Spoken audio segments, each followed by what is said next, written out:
A few months ago, I began to rekindle my interest in Bleach, an anime/manga series by Kubo Tite that I watched like about 11 years ago, as I had the season 16 anime playing in the background during one of my spring cleaning sessions over a weekend.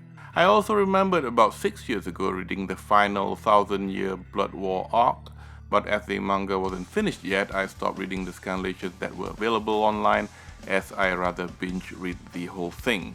In the middle of June, I began to hunt for Bleach figures online, and at that time I only had two. One was a Mega House Excellent Model 1/8 scale of Orihime Inoue, which I bought on eBay, and the other was a Bandai non-scale figure of Matsumoto Rangiko, which I bought in London in a shop called Tokyo Toys, if I remember correctly. So I had this idea of hunting for other Bleach figures online and opted for the excellent model figures, which meant looking for them in the resale market at prices way above the original retail price it was sold for. Take for example the Orihime figure, which only costed 3,800 yen when she was first released back in 2005. I can't remember how much I paid for her on eBay, but it was possible that I paid for just a little bit more than 3,800 yen at that time. The Orihime figure is somewhat simple. She has this "hey, look at me" kind of pose in her Karakura High School uniform, and next to her is Yoruichi in her black cat form. She has this clear green base at the bottom with the Bleach logo embossed on it, and I remembered her falling down a couple of times if the left foot wasn't placed properly on the peg. Luckily, she's not broken anything. One could argue that the face sculpt isn't accurate, but in general, she's quite a nice, simple figure, worthy of 3,800 yen. The Kuchiki Rukia figure was a serendipitous find on Amazon Japan. I remember getting her for a somewhat good price, which was 5,000 yen, and similar to Orihime, she was originally 3,800 yen back in 2005.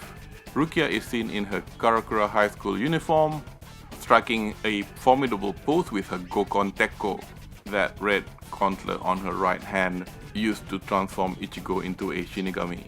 I've read that some people weren't too keen on the face sculpt on this one, but I thought Rukia looked quite good, and if you were to look at the other Rukia figures out there in the market, this is the best one there is. This Rukia figure comes with Kon, trying to look menacing as well, but failing, with both of them standing on a transparent turquoise base. As for the voluptuous Fukutaicho of Division 10, a Mega House figure of Matsumoto Rangiko was found at Mandarake for 5,500 yen, again a very good price as compared to her original 3,800 yen back in 2006. Unlike her non-scale Bandai figure, she had a more relaxed but sensual pose this time, her Zanpakuto Haineko not unleashed, and her trademark pink scarf flowing in the air. In short, her pose is just typical Matsumoto as you would know her. Now, when I found Matsumoto at Mandarake, another Bleach figure was available. This wasn't a Mega House figure but one by Alpha Omega, and it was of Tia Hariberu, the third highest ranking shark-like espada under Sousuke Aizen.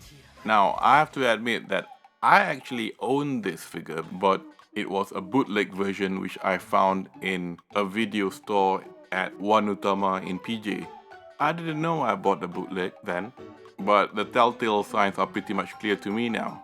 Firstly, she was quite cheap really. I bought her for like about 90 Malaysian ringgit when she clearly was 11,800 yen when she was first released back in 2011.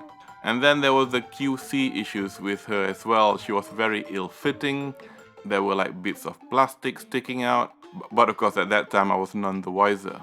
Also, I had dropped her a couple of times, breaking bits of her hair and bits of her sword. The decision to buy her on discovering her at Mandarake was pretty much a no-brainer really. She had a re-release back in March 21, but I missed the boat. So this fortuitous find at Mandarake is the re-released version, as she didn't have her original yellow colored base like my bootleg did. Tia is pretty much a very handsome figure. She wields a blazing zanpakuto with her hair flowing. She comes with an alternate head which you could change if you wish to. I kept the one with the remnants of her hollow mask, as the other head had her face covered by her jacket. Unlike my original, well, wrong word for that, bootleg, Tia's upper torso was well fitted when connected to the legs, and the entire figure was not leaning too much forward when placed on the base. I think of all the Aranka figures out there, Tia's the best of the lot, hands down. As I said earlier, she was about 11,800 yen on retail. I did pay 14,000 yen on Mandarake, but seeing that she's now pretty much about 28,000 yen elsewhere, I think I've done pretty well. Now, you've seen me talk about Bleach figures, and you may ask, where's Kurosaki Ichigo? Surely you can't have a Bleach collection without the protagonist. Well, fear not. Mega House does have a few Ichigo figures, but the one that I kind of like is the GEM series, which is a level higher than the Excellent Model series. Now, we do have a 2011 GEM version of Ichigo, which is pretty much him in his Bankai form, but the one that I really wanted was the 2019 10th anniversary version of this figure, which has an alternative head, which is pretty much Ichigo with his hollow mask. The GEM 10th anniversary version also comes with the original unmasked head, which unfortunately looked really jank. And here you see I've got him with the mask on, and I have to say the sculpt on this one is excellent. You could see the tattered ropes of his Bankai form flowing, and the sculpt on his Zanpakuto just looks superb. Unlike the EM series of the other Bleach figures, this was slightly pricier, and the 10th anniversaries came at about 10,000 yen when it first came out. I found him on Mandarake at 18,000 yen, and that was after getting an email alert from them, a system of which I think is highly recommended if you like buying from Mandarake, as I have found a few good figures this way. If you think I had paid too much for this figure at 18,000 yen, I'll just let you know that it's 45,000 in the resale market now. You may think that Ichigo was a grail purchase, but there is another Bleach figure which in my opinion tops that. Back in the time when I bought that bootleg Tia Hariberu, there was another Aranka which I really wanted to get, and it was the figure of Noelle to Odeshvank, or Nell for short. She is my favorite character in Bleach, because for the most part of the story, she is not presented in an adult form, but in the form of a child, with most of her memories wiped out. And she travels the barren wastelands of Huikamundo with Pesce Guatish and Dondo Chaka, as well as their pet Bawa Bawa. This figure of Nell is in her adult form and is by Alpha and Omega, similar to that of Tia Hariberu. On her head is part of a hollow mask seen over her flowing blue hair. The figure is not of her in her original Espada uniform, but in the tattered light green dress, which is seen following her re-encounter with Neutra Gilga in the Huikamundo arc.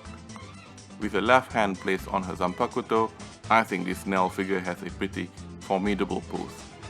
She is an old figure and is not a re-release. She was originally released in 2010 and went for 6,600 yen on retail. And unlike the other figures I've mentioned before, I paid a bit of a premium for her, but suffice to say, with her going at about 30,000 yen these days, I don't feel too bad either for this one. All 6 of them are housed on a shelf in my display case, and I think they look quite good together. There are a few other Bleach figures which I kinda like, but that's all by the by, and I'm pretty happy with what I have at the moment. Actually, I lied. I've pre-ordered another Orihime. I am excited for the Bleach 20th anniversary project that was recently announced, which includes an art exhibition in Shibuya of Bleach later this year, and most importantly, the 1000-year Blood War arc is getting its anime treatment finally after all these years. At the time of that announcement, I began to pick up where I left off In fact, I actually reread this arc. I've heard some people griping that the ending wasn't as good as they'd like it to be, but I thought this was a superb ending to the whole story, and I'm sure as hell can't wait to see what this would look like when the anime comes out. At the time of recording this video, however, Kubo has given us another curveball, as he gave a one-shot manga of 73 pages of a potential continuation of the Bleach story. So all I can say at the moment is to watch this space. I hope you have enjoyed this video and hope to see you soon.